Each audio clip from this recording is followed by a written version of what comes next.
Hi, my name is Elena Howell, and for my ecological assessment project, I observed a general education kindergarten class.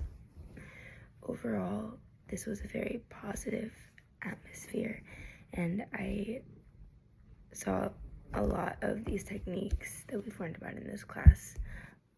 I saw them applied in the classroom.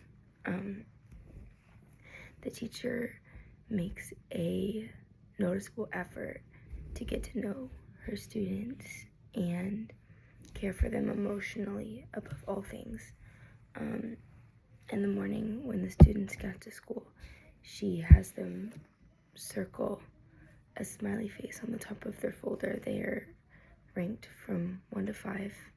1 is a frowny face, middle is neutral, and 5 is a smiley face. And they just circle how they're feeling that morning.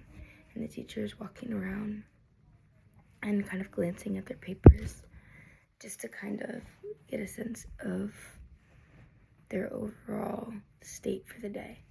And they start the day with an open-ended question that they use to communicate with their peers. When I was there, the question of the day was, what are some things that make you feel proud of yourself?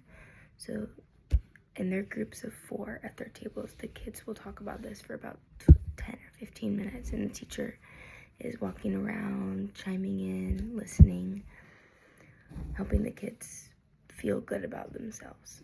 And all of the kids seem to have a good relationship with their teacher. They feel safe around her and secure, and they trust her. I saw 2 kids throughout the day going up to their teacher with emotional problems or questions about the curriculum, and there was no hesitation there. They just went right up and talked to her because of the environment that she's created. A lot of the learning done in the classroom is through activities or discussion. They've done large group learning and like more of a class discussion where the kids will sit on the rug and the teacher will sit in the chair and they'll chat. Through small group, through centers, there is class instruction, but they try to limit it because the kindergarten attention span is definitely lower, and I definitely think that helps to increase good behavior, because when a child is sitting in a chair all day, that can often stress them out because it's not something that a 5-year-old really is capable of doing for a long period of time. And when it came to correcting behavior, I noticed that she pretty much follows the same couple steps every time that she addresses a behavior.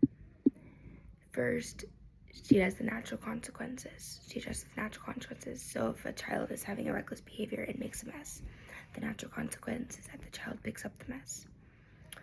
Then she relates the behavior back to their class rules. They have 7 class rules that the children discussed in the beginning of the year and came up with together and are posted on the wall.